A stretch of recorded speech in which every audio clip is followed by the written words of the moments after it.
라이브 생방송 켰어요? 네, 했습니다. 켰어요? 네. 네. 자, 그러면 봐봐봐.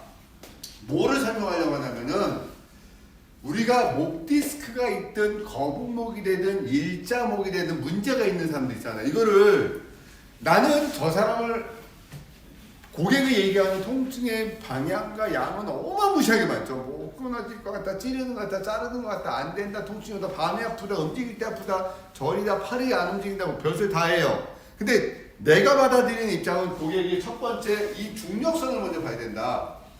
항상 머리 각도, 목의 정점이 경추 4번이죠. 여기서 C자에 요 각도의 가장 정점이 경추 4번이야.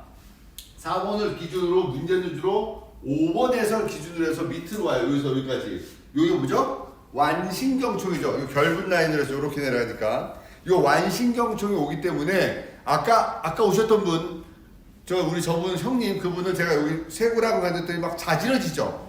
금막 따위 굳어가지고 이쪽 쇄골하건 또 오구돌기 요쪽 라인을 손동을 뗄 정도로 이쪽은 푹푹 들어갔는데 여기는 뻣뻣해져 있어요. 그러면 이분은 신경의 흐름이 지나가는 너브, 신경, 머슬, 근육, 블러드, 혈액순환의 첫 번째 단계에서 모든 게 깨져 있죠. 근데 지금 저분이 물어보는 목의 신전 굴곡, 익스텐션, 플렉션. 그러면 정점 포인트가 어딘데를 봐야지.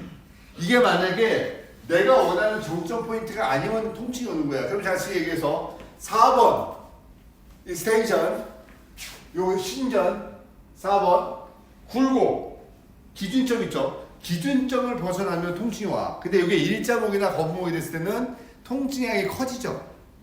그럼 일단 이분이 굴곡과 신전시에 문제가 왔다는 것은 목의 각도에 뼈에 중력선을 자기하는 각도가 깨졌다. 다시 얘기해서 1번부터 7번까지 30에서부터 35도가 먼저 깨진 거겠죠. 그러면 뭐부터 해야 돼? 기량과 균형. 앞에는 흉쇄 유돌근하고 사각근, 뒤쪽에는 두판상근의 근육의 균형을 먼저 봐줘야 되겠죠. 그리고 여기 연관에는 모상건막, 두피 풀어야 되겠죠. 후두골 풀어야 되겠죠. 상경추 라인 풀어야 되겠죠. 그리고 목의 각도를 풀어주고 가동성을 좋아지게 되겠지. 관절에 문제가 오면 두 개가 문제가 온다 그랬어. 하나는 가동성의 문제의 통증이요. 그러니까 움직임이 잘 안 되고, 두 번째는 통증이 온다 그랬어요. 그러면 스피드가 떨어지고 통증이 오고 가동성의 문제가 오는 각도의 문제가 온 거예요. 저거는 각도. 그런데 충분하게 근육의 균형이 이루어지지 않은 상태에서 각도의 균형이 깨진 거 오는 통증은 단순히 여기서 오는 통증, 결국 신전, 굴곡 전부 다 각도예요. 요거 경추 1번과 경추 1번 사이 각도가 깨져서 그래. 뭐 포인트가 저기가 아니야. 사실은 4번, 5번, 6번 라인에서 움직이게 되는데 밑으로 내려갔죠. 그러면 얘가 목의 문제가 아니라 이 바디 자체도 앞쪽으로 와 있어서 이렇게 잘못되어 있다는 거죠. 왜? 총량의 법칙이 깨졌다는 얘기죠. 여기도 깨진 거예요, 그러면. 그럼 목만 봐야 되겠어요? 아니, 소라시, 흉추도 봐야 되고 룸바, 허리도 봐야 된다.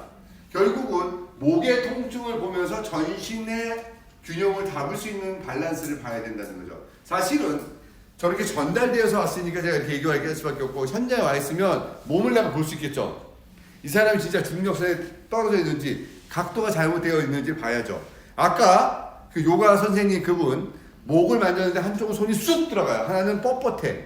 그래도 얼굴도 이렇게 됐어. 근데 조금 풀었더니 어떻게 돼요? 균형이 잡히면 얼굴이 이렇게 밸런스가 맞춰져요.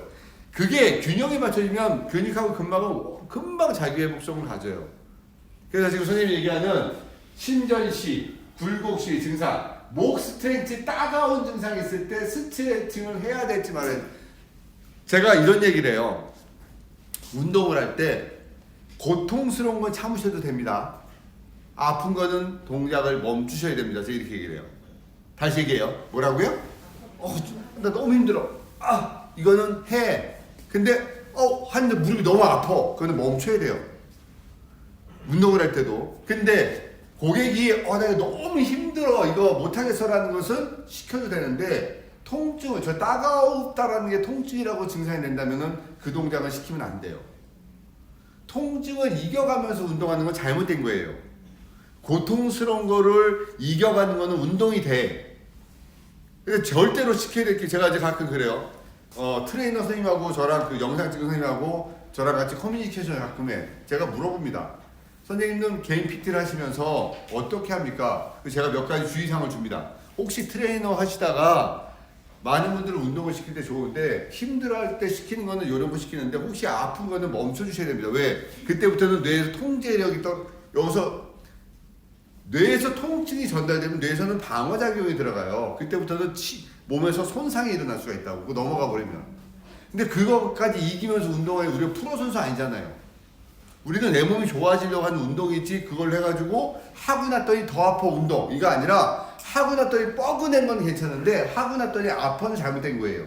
그리고 그 동작을 할 때 아팠는데 그 선생님이 자꾸 그 동작을 시키면 그 선생님은 공부를 잘못하는 선생님이에요.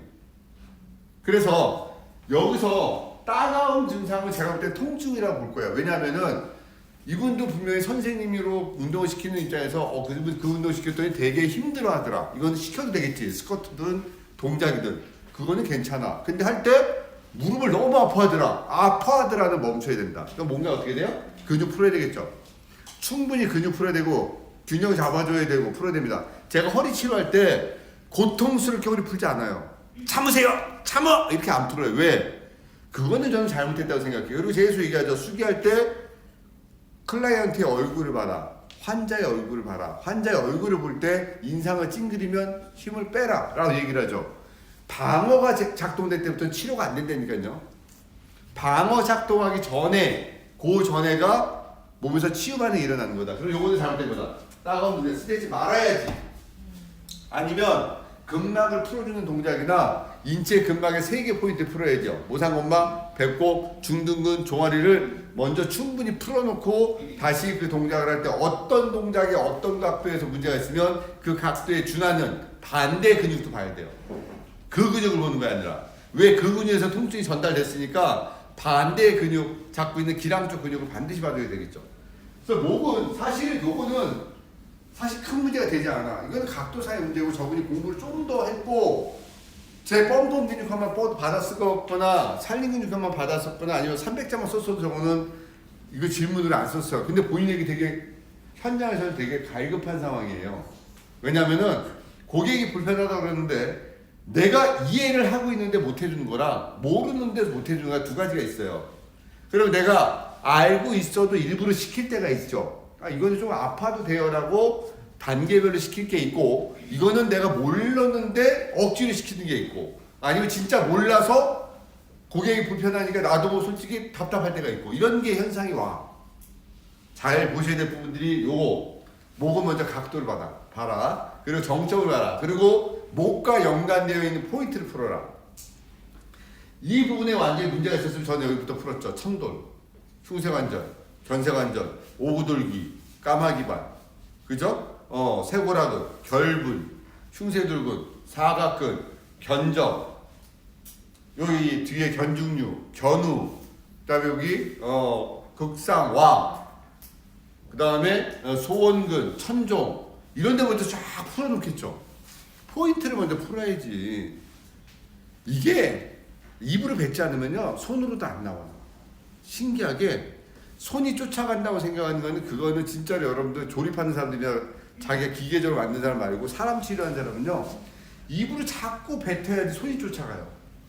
내가 어떤 부위를 만질지 어떻게 할지를 자꾸 입으로 뱉어야 돼. 답은 이게 제일 중요한 거다. 그럼 나 이제 목 얘기를 할게요. 어차피 목 얘기가 나왔으니까 목의 기량과 균형에 대한 설명이 필요해서 제가 라이브를 찍으라 그런 거니까 보세요. 지금은 신교수대의 현장 강의인데 너무 중요한 얘기라 라이브로 잠깐 찍어주라 그런 거예요. 자, 일자목,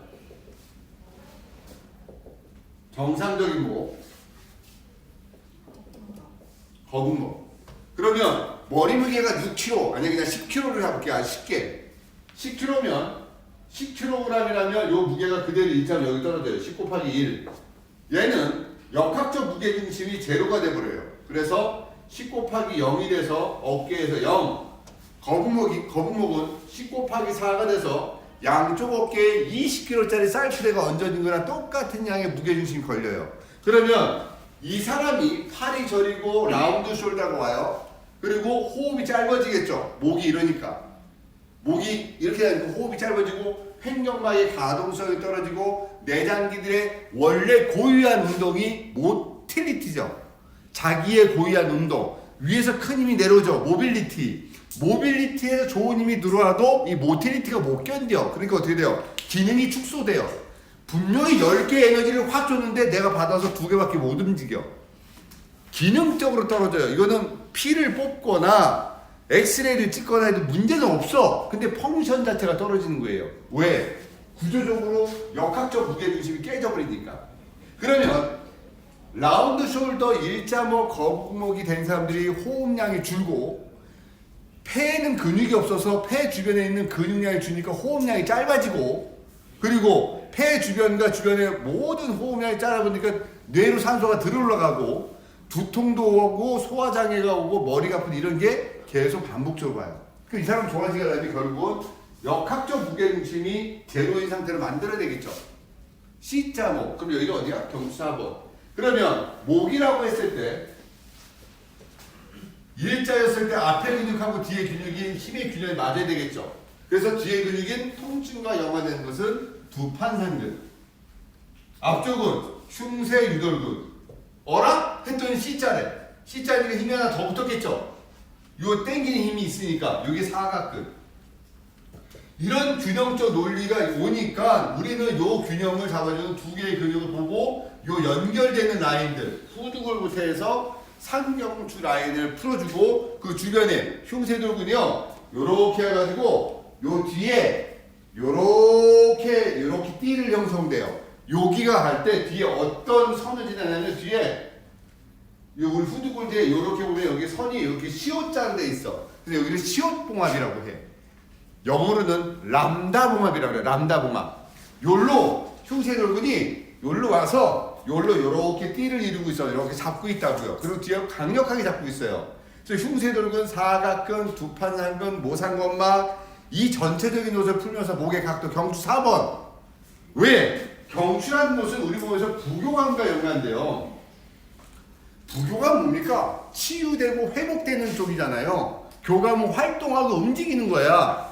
경추는 부교감에 가깝고 흉추 라인은 교감에 가까워요. 그러면 목 조변이 불편하다는 얘기는 목이 불편하다는 것은요. 피곤해, 소화 안 돼, 회복이 잘 안 돼, 머리가 아파, 눈이 충혈돼, 뻑뻑해, 자주 잔 것 같지 않아, 가슴이 답답해, 숨이 안 쉬어져. 전부 다 문제와. 그래서 횡격막을 풀어하거나 목을 푼다는 것은 전체를 치유하는 하나의 큰 줄기를 본다는 얘기죠. 단순히 겉으로는 거북목이래, 라운드 숄더래, 이렇게 보고 얘기하지만 목의 각도가 잘못됐대. 그러나 이 문제를 전체적으로 볼 때는 목의 각도부터 봐야 돼. 두 번째, 저 문제가 만약에 팔로 내려가죠. 팔로 내려가는 건 대부분 전부 다 90%가 사각근이에요. 사각근의 문제라. 디스크적 요소보다는 디스크 같아. 물론 MRI 찍으면 디스크가 있어요. 근데 사실은 목의 각도를 잡아주고 사각근과 흉쇄돌근과 이 신경 공간에 여기가 편해진다면 팔로 내려가는 부종, 팔뚝살, 팔의 부종, 손가락의 모든 통증은 다 해결돼요. 사실은. 그럼 이게 전부 다 뭐부터 해결돼야 된다? 목의 각도가 해결돼야지 답이 나오는 거다. 그래서 목의 각도를 맞춰주려면 흉쇄돌근, 두판상근, 목의 각도, 그리고 뇌는 코드 입력되어 있는 거를 다시 리셋시키려면 분명한 시간이 필요해요. 왜? 이렇게 틀어진 자세로 3주만 지나면 뇌는 이거를 노말, 정상 자세로 인지해요. 얘를 우리는 이 각도를 당겨서 이게 네 자세라고 인지시키려면 최소한 3주 이상의 치료와 가동성과 그 각도를 만들어 주셔야 된다. 그래야지 횡격막도, 호흡도, 대흉근도, 목의 각도도 전부 다 풀면서 좋아지게 되는 거예요. 한 번에 세상을 변화시킬 수 있는 방법은 크게 없어요. 그런데 제가 여기서 한 번에 좋아지게 하는 것은 원인을 탁 건드리는 거예요. 제가 탁 건드리고 보여주기 때문에 그 순간에 이렇게 되는 거지. 사실은 제가 뭐라 그래요? 아까 끝나고 나서 다시 내일 더 아플 거다. 왜? 몸에서 그렇게 호락호락하게 안 와. 저분도 마찬가지야. 저번 주에 좋았지만 그 다음날 분명히 안 좋아질 거야. 제가 얘기해 줬잖아. 왜? 몸에서 한 번 허락했으면 이게 계속 나한테 올 자극인지 아닌지 모르면 그거를 위해한 동작으로 봤기 때문에 막아버려요. 그럼 내일부터는 더 불편해져요. 왜? 그 동작이 나쁜 동작으로 인지하거나 나쁜 치료로 내 몸에 나쁜 건지 알고 막아버린다고. 그거 어떻게 돼? 그거 깨야 돼. 깨려면 얼마나 걸려? 3주는 걸리는 거예요. 그래서 치료를 일주일에 3번씩 10회 이상 해야지 몸에서 이제 각도와 뇌의 코드를 바꾸기 시작하는 거죠. 이거 잘 못하면 여러분들이 뭐가 답답하냐면 교수님 어디 만지고 좋아져요? 뭐 먹으면 나요? 첫 번째 8대 키워드에 중력선이라는 부분이 들어가 있고 혈액순환 부분이 들어있잖아요. 인체를 먼저 이해를 하셔야지. 손기술자로 살 거 아니잖아. 그러면 여러분들 생각을 해야 돼요. 8대 키워드가 계속 나와야 된다는 거죠. 그래서 요 얘기가 해결되면 요게 대한 목 디스크, 그 다음에 경추 수술로 팔의 움직임이 부자연스러워. 디스크 수술하면 당연히 부자연스럽죠. 왜? 신경 레벨에 문제가 생겼죠. 여기는요 5번과 연관돼요. 여기는 6번과 연관돼요. 7번과 연관돼. 그러면 목에서 4번하고 5번이 왜 중요하냐? 정점인 자리하고 상지 모든 것이 연결되는 근막의 포인트가 경추 5번이에요. 그리고 주로 질환은 5번과 6번에서 와. 근데 저분은 4번과 5번 디스크였다네. 그러면은 이쪽 라인에 둔탁하게 문제가 오죠. 어디 뭐야? 사각근 상하신경 라인을 이쪽으로 전부 다 건드려 놓은 거네. 당연히 이쪽에 가동성이 떨어지죠. 어떻게 해야 돼? 저건 치료? 여기를 치료하는 것도 중요하지만 말초를 계속 움직여야 돼. 말초. 목 디스크 환자가 오든 아까 형님도 그렇고 형님 오셨던 분도 그렇고 허리 디스크 수술한 사람들이나 50견이 심한 사람들 오게 되면 제가 제일 많이 하는 게 말초 움직이라고 그래요. 이쪽으로. 어차피 이쪽에 오는 과정은 절차가 복잡해. 신경과 근육과 근막에 문제가 많이 오지만 그 전달체는 뭐다? 피잖아요. 피가 돌아야 좋아지지. 그러면 계속 불편하지만 잼잼잼이라도 하든 손을 뻗든 손을 벌리든 벌렸다가 오므리든 손가락을 세우든 운동을 하면서 계속 그쪽으로 신경 전달과 혈액순환, 목날을 계속 자극을 줘야 돼. 그래야지 살아난다고. 얘를 가만히 둔다고요. 이게 뭐냐면요. 저번 주에 오셨던 심장이 불편해. 심장이 불편해서 언제 죽을지도 모르는 두려움 때문에 옆 사람이 꼼짝 내 옆에서 날 지키고 있어야 돼. 그리고 뭐라 그래? 두려워서 못 움직인대. 아니, 움직여야 하는 사람인데. 움직이면 어떻게 될까봐 못 움직인다. 아니에요. 움직여야지 살아요. 그래야지 말초로 피가 돌고 또 전체 혈액순환이 사는 이런 모순을 깨트리지 않으면 치료가 안 된다는 거죠. 가동성 떨어져. 이거 풀면 돼요. 제가 늘 하는 가동성 운동법 있어요. 인공관절 들어있고 수술한 거는요. 제가 아까도 얘기했지만 결과를 전에 걸 얘기하지 마세요. 하지 말았어야 되는 거 그건 우리끼리 하는 얘기고 고객이 왔을 때는 그거 왜 하셨어요? 이 소리 하지 말라고요. 그거 여러분들 얘기했어요. 여러분들 득될 거 하나도 없어요. 아니 그걸 왜 하셨어요? 하시기 전에 나 찾아보지. 그거는 누구든지 그 얘기 들으면 그 사람은 화가 나고 짜증나요. 그걸 일단 받아들이자. 하셨군요. 자 그러면 이제 이 상태에서 내가 뭘 도와줄지 어떻게 해줄지 뭐가 안 되는지 제가 도와줄 수 있는 방법을 찾아야지. 응? 그거를 찾아가는 방법으로 해야 돼. 디스크 수술에서 인공관절 들어갔어요. 그러면 팔이 안 움직여. 그 목의 가동성에 문제가 가겠죠. 그 목의 가동성과 연관됐던 또가 천도 다 풀어야 되겠죠. 천도, 흉쇄관절, 견장관 다 풀어야 되겠죠. 그리고 목의 가동을 풀어줘야 되겠죠. 모상관만 풀어야 되겠지. 다 풀어주고 최소한의 그 가동성 풀어준 다음에 저렇게 수술하고 인공관절에 들어가면 근막이 끊어졌거나 안에 차가운 기운이 들어가요. 찬기가 들어가. 그럼 그 부분 온열을 넣어주고 따뜻하게 해주면서 가동성, 차가우면 뻣뻣해지잖아요. 차가우면 뻣뻣하다고. 그래서 계속 따뜻하게 해주면서 움직임과 가동성을 줘. 근데 또 몸은 어떻게 돼요? 움직이지 않으면 또 뻣뻣해. 나이가 들면 우리가 원하지 않지만 가동성이 줄어들어요. 나이가 들면 원하지 않지만 둔해져요. 동작이. 나이가 들면 나도 모르게 껌뻑거리죠. 몸이. 그치? 왜? 탁 튀지 못해요. 여기서 전달되는 게 안 되니까. 근데 거기다 수술까지 하게 되면 더 둔해져요. 근데 이분들이 근육의 가동성이 떨어지면 무슨 일이 벌어져요? 혈액순환이 안 돼요. 혈액순환이.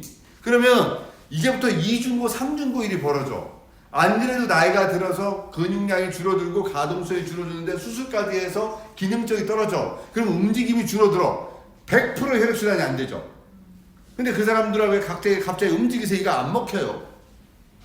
내가 도와줘야지 우리가. 어떻게?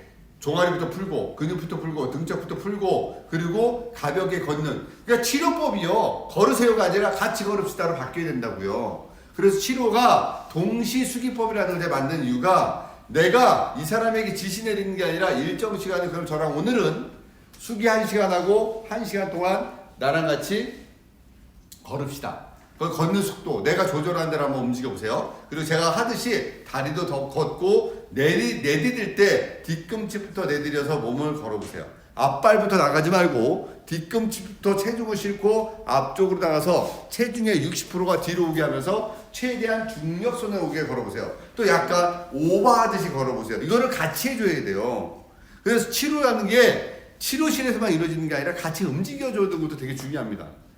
그러니까 우리가 구조적이나 여러 가지 사회적인 문제 여러 가지 때문에 우리 뭐 한 번 관리할 때 6만 원 받아요, 5만 원 받아요, 나 하루에 이렇게 8명이에요, 7명이에요 이렇게 하는 거 말고 한 사람한테 이제 20만 원 받아요, 30만 원 받아요 대신에 하루에 저는 3명밖에 못해요, 2명밖에 못해요. 왜? 치료와 관리와 운동성과 같이 해줘야 될 것들도 있는 공부를 하시면 여러분들 범위가 넓어져. 조금 생각을 좀 바꿔보자 이거예요. 그래서 여기서 나와 있는 목의 문제 지금 얘기했던 거 물론 있어요. 뭐 스트레칭하고 늘려주고 견인하고 목 주변에 근육을 풀고 풍기부터 마사지하고 두피 풀고 치료법은 제가 유튜브에 제 영상 무지 많습니다. 어떤 거 하나도 틀리지 않아. 근데 제가 안 하는 것 중에 하나가 교정을 웬만하면 보여는 줘도 하지는 말라고 해요. 근데 교정하지 않아도 수기하는 방법은 얼마든지 올려있으니까 여기 그거 다 맞았죠. 그러나 다시 얘기하면 통증이 오면 그 관리는 잘못된 거다. 불편하다, 힘들다, 버겁다 하는 건 괜찮아. 두 가지 조절해서 수기요법 무게 대처를 하고, 자 여기서 이제 저기 허리 디스크 만성 질환, 발목인대 파열, 발목인대 파열 세 가닥 중 한 개만 손상됐고 자동차 바퀴 뒤꿈치를 살짝 밟히며 뒤로 꺾이듯이 넘어져서 목도 아프고 허리도 아프고 저게 뭐야? 로베 반응이죠, 로베 반응. 응?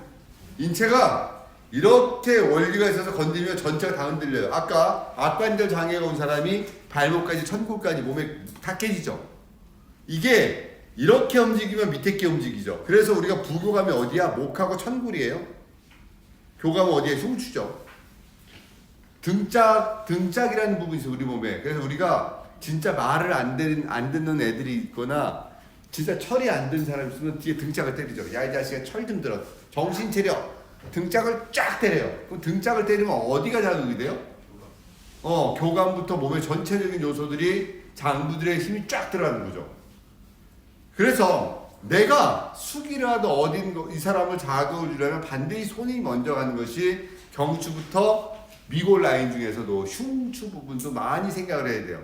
특히 대내장 신경줄기 5번에서부터 9번 라인들 이렇게 풀어가고 저분이 얘기하는 디스크, 만성적 질환, 허리 질환의 만성적 질환은요 신경이 자극을 주고 있는 건지 아니면 척추뼈가 이렇게 자극이 골격이 형성돼서 신경을 누르고 있는 건지 아니면 뼈끼리 거의 붙어가지고 오는 그 디스크성 질환이 아니라 그 관절 같은 질환인지 아니면 관이 협착이 돼가지고 스테노시스 증상으로 관 협착 증상으로 다리가 저린 건지 이거는 알 수가 없어요. 왜? 환자가 없이 말을 쓴 거니까. 만성적인 허리 질환 그러면 만성적인 허리 질환 균형이잖아요. 우리가 늘 이거는 공식적으로밖에 얘기 못해요. 내가 환자가 없으니까. 그러면 허리가 아프면 요방형근, 치료는 장요근, 장요근의 소장이 얹어지고 허리에는 광배근과 하우여근의 균형을 이루어주고 복식호흡을 해서 그리고 허리와 연관되는 신경 중둔근과 좌골신경과 좌골라인과 저기 오금, 위중을 풀고 이게 공식밖에 못돼요. 그러면 이 환자가 여기 앞에 있으면 제가 이게 원인이 아닌데 찾아내겠죠. 뭐가 있겠지 또. 그죠? 저거 말고도. 그래서 사람을 놓고 얘기하는 거랑 설명할 수 있는 거랑 분명히 틀려요. 없는 사람한테 얘기해주는 건 공식밖에 안 돼. 근데 아까 만약에 악관절 장애 그분, 부정기가 그분에게 공식을 얘기하면은 너무 쉽지. 근데 공식이 아닌 게 나오잖아요. 아까 만져보니까. 화의 에너지와 심소가 같이 걸려버리잖아요. 화의 에너지가 걸려버렸어요. 화의 에너지야. 기뻐해야 되는데 기쁘질 않아. 화의 에너지, 기쁨의 에너지인데 그게 안 되니까 몸에서 울고 있지. 뭐 이런 걸 찾아낼 수 있는 게 계속 공부하면서 봐야 될 부분이에요. 그러면 여기는 실기 때 한번 실기해보고 배에 가스가 참 불편해. 빼면 되지. 가스장 빼면 되는 거 아니에요? 가스가 왜 찼는지 보세요. 두 가지죠. 입으로 음식 먹을 때 같이 공기가 넘어가는 게 있고 하나는 음식물이 화학 반응이 일어나서 안에서 가스가 차는 게 있죠. 가스가 발생되는 게 있죠. 그러면 이것도 설명이 일부 돼야 돼. 제가 만약에 강의하면요, 교수님은 말을 왜 이렇게 빨리 잘해요? 무슨 말을 쉬지도 않고 얘기를 해요? 왜 그렇게 됐겠어요? 맨날 이것만 공부하니까 이것만 되니까 이렇게 나오는 거 아닌가, 그치? 그런 거예요. 어쩔 수 없어요. 자, 위가 어떻게 생겼나 봐봐. 위가 있으면 한쪽 부분이 이렇게 올라가요. 과장해서 그려볼게요. 과장해서 그려볼게요. 자, 위에서 내려오는 문이 있지? 여기 뭐예요? 분문이 있지? 여기 이렇게 해서 뭐가 있어요? 횡령막에 걸려있죠? 그러면 음식이 내려오면 여기서 여기 겉에 오늘 아침에 그 강의했는데 유튜브에서 위액과 위산 얘기를 해줬는데 내가 위액은 위를 보호하는 액이라 그랬어요. 그리고 위산 여기 염산처럼 나오는 거죠. 그래서 위액이 위를 보호하지 못하면 염산이 위를 치죠. 그래서 위가 빵꾸 나는죠. 위천고. 그래서 우리가 갤포스 먹잖아요. 여기 싸주라고. 그럼 음식이 들어왔어요. 제가 아침에 죽을 만든다 또는 소죽처럼 만든다는 얘기를 해줬어요. 풀을 썰어서 사료를 넣어서 뜨거운 물에다 물 붓고 막 끓이면 그게 소죽처럼 되잖아요. 음식이 들어오면 위산과 만나서 완전히 멸균 소독을 하고 잘게, 소화라는 것은 잘게 자르는 게 소화야. 흡수는 빨아들이는 건데 위는 무슨 기관이에요? 소화기관이에요. 소화기관이라고 잘게 부순다고. 그러면 만나서 위산과 만나면 거기서 가스가 발생하는 게 여기 뜨죠. 여기 이렇게 가스가 뜬다고. 위에 부분에. 그래서 우리는 애기들을 분유를 먹인단 말이에요. 분유를 먹이고 먹이고 나면 반드시 엄마 젖 먹을 때가 틀려요. 분유를 먹이고 나면 요렇게 세워서 두들기죠. 어떻게? 트림할 때까지. 트림하면 눕혀놓죠. 왜? 트림 안 하면 어떻게 돼요? 누우면 다시 올라와. 왜? 먹으면서 여기서도 애기도 만나겠지. 그리고 가스가 발생되죠. 그죠? 음식하고 공기도 들어갔겠지. 그럼 얘가 그윽하고 올라가면 그 힘으로 얘가 내려가는 거예요. 그럼 안 올라와. 우리도 밥을 먹고 나면 잘 먹었다. 내려갔지. 가스. 근데 여기가 이렇게 열렸다 봐. 이렇게 열려있어 봐봐. 이게 올라가 있어서 분문이 힘이 빠져. 그러니까 저 분문도 이거라 생각하면 돼. 수도꼭지의 그 고무마개처럼 어느 정도 되면 타이트했다가 느슨해져 이렇게. 그러면은 우리 나이 정도 되면 50대 중반 정도가 되면 분문이 약간 타이트하고 굵은 게 좀 약간 너덜너덜해져. 힘이 빠져. 그러니까 어떻게 되냐면 내려는 가는데 힘이 빠져가지고 원래 젊을 때는 탁 내려서 못 올라가게 막어. 그러니까 밑에서 음식이나 위산이 안 올라오는데 지금은 얘가 열리니까 먹어도 왔다 갔다 그러지. 그럼 어떻게 돼요? 여기가 쓰리고 트림할 때 나도 모르게 음식이 조금씩 올라오고. 제가 그래요. 식도염이 있어서. 그래서 위장의 기능도 줄은 상태에서 젊을 때 먹었던 거 생각해서 먹으면 여지 없어요. 여기로 올라갔다 내려갔다 하고 여기 막 그래. 저는 생각을 해. 내가 50년 넘게 그렇게 미련하게 밥을 먹었어. 저는 하루에 저녁 한 끼를 미련하게 먹었어요. 왜냐하면 환자 올 때 밥을 안 먹어요. 그 사람 몸에 집중하고 내가 막 나른해지는 게, 저는 제일 싫은 게 나른해지는 게 너무 싫어서 잘 안 먹는 것도 있어요. 근데 저녁에는 나른해지고 싶어. 딱 먹는 순간 꼬까닥. 여러분들 그거 알죠? 수저놓고 바로 자는 게 얼마나 행복한지. 그러니까 밥상 그대로 두고 옛날에는 그러니까 식탁에서 먹지 않을 때 밥상 밥 먹었는데 이거 먹고 나서 못 들고 나가지. 그러니까 이제 치워도 그냥 자잖아요. 근데 저도 30년 가까이 이제 계속 일하다 보면서 하루 종일 아픈 사람들 보다가 집에 가면 이게 마지막에 딱 먹고 그 기운에 그게 행복한 거예요. 하루 종일 굶다가. 그러니까 어떻게 돼요? 식도가 다 망가지고 여기가. 식도염이 와요. 자, 그러면 이게 올라가면 어떤 일이 벌어지냐면 여기 공간이 없어져요. 가스 차는 공간이. 가스 차는 공간이 없어지는 게 어떻게 돼요? 밥 먹으면서 같이 계속 여기서 나오지. 트림이 그게 아니라 자기도 모르게 조금씩 잔트림이 조금씩 틱틱틱 올라와. 얘가 큰 힘으로 그윽하고 내려가줘야지. 그러니까 쑥 내려간다고. 근데 어떻게 돼요? 10개를 먹으면 어쨌든 여기까지는 6개는 다. 근데 4개가 문제예요. 위에 있는 게. 오르락내리가 여기 혈액이 몰려서 뭉치면 혈액이 꽉 뭉쳐있어. 그럼 어떻게 돼요? 위장이 멈춰. 피가 너무 많이 몰려오니까. 그 얘도 찌끔찌끔씩 내려가야 되는데 여기가 멈추니까 전체적으로 멈춰. 그러면 피가 몰려 있어. 그러니까 이 사람이 어떻게 돼요? 손발이 차고 얼굴이 허옇고 막 이래. 그래서 어떻게 해? 손발 피 따고 위장 문질러도 피를 거기서 빼내는 거지. 제일 좋은 방법은 음식 다시 위로 올리는 거예요. 제일 편한 거는. 왜? 얘가 한번 위가 음식이 올라가면 어떻게 해야 되냐면 위가 완전히 뒤틀어 짜야 돼. 빨래 짜듯이. 엄청난 에너지가 들어가요. 몸에 엄청난 데미지에 사실은. 근데 제가 얘기합니다. 안 되면 토해. 방법은 그거예요. 어설프게 소화제 먹지 마. 그냥 손가락 집어넣고 강제로 보미팅 시켜요. 왜? 그러면 어떻게 돼요? 11개의 경락이 완전 다시 뒤집어져요. 확 리셋 시키는 거예요. 컴퓨터 안 되면 야 껐다 켜. 똑같은 거예요. 완전히 확 올라갔다 내려오면서 정경 12경맥에서 11개가 확 뒤집어져요. 그러니까 어떻게 돼요? 피가 확 돌죠. 토하고 났더니. 그때서부터 이제 꺽꺽꺽 거리고 사는 거야. 이게 이제 만성적인 질환이에요. 그래서 가스가 찬다는 거는 두 가지야. 위에 기능적인 요소하고 위부로 밥 먹을 때 저처럼 입이 나와가지고 입이 안 다물어져서 한 수저에 밥 공기 하나, 밥 한 공기 들어가서 여기 계속 트림 나온 사람. 그죠? 방구를 끼는데 세상에 놀래서 깨잖아요. 그런 방구. 왜? 공기가 많이 들어가니까. 근데 소화가 잘 안 되거나 오래 머물 수 있는 음식을 먹을 때, 다시 얘기하면 된장찌개나 김치찌개는 2시간 정도 위장에 머무른다. 2시간에서 2시간 반. 그러나 소고기나 돼지고기나 삼겹살 같은 게 들어가면 4시간 반, 5시간 머물러서 혈액이 머물면서 계속 가스가 떠요. 근데 얘가 빨리 버려지지 않으니까 동양인들이 서양인보다 장의 길이가 60cm가 길다고. 우리나라 사람들이 원래 동양인들이 야채를 많이 먹었으니까. 근데 이 고기가 들어서 오래 머물죠. 그리고 이 움직이지 않으니까 어때요? 거기서 가스가 발생하는 게 헛배부로 가스 타고 배가 아프고 변비가 되고 막 이게 독이 되는 거잖아요. 그러면 일단은 가스가 많은 사람들은 그 똥꼬에다 호수 꽂고 빼? 아니지. 뭐예요? 일단은 야채류를 먹거나 음식 먹을 때 입을 다 저는 안 돼 사실은. 응?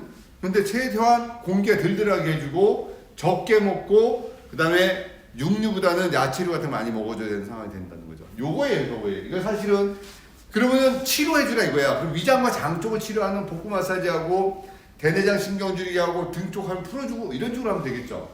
가장 좋은 게 뭐야? 그냥 3초 돌리면 돼요. 3초 균형 수기법 돌리면 알아서 난리가 나겠죠. 아까 그분도 울었잖아요. 결국 마지막에 눈물 터졌죠. 이게 올라오는 거예요. 근데 제가 막았어요. 못하게 한 거예요. 여러분들이 상상의 사건을 볼까봐 몸에서 일어나는 현상. 자, 그러면 요 부분에 대한 치료와 이제 실기를 좀 더 이게 꺼보세요. 이제 이론 설명했어. 보기나 했어? 잠깐 몇 명이나 봤어요? 60명 정도 봤습니다. 60명도 똘똘한 사람들이다. 올려놔 주세요 그러면. 네.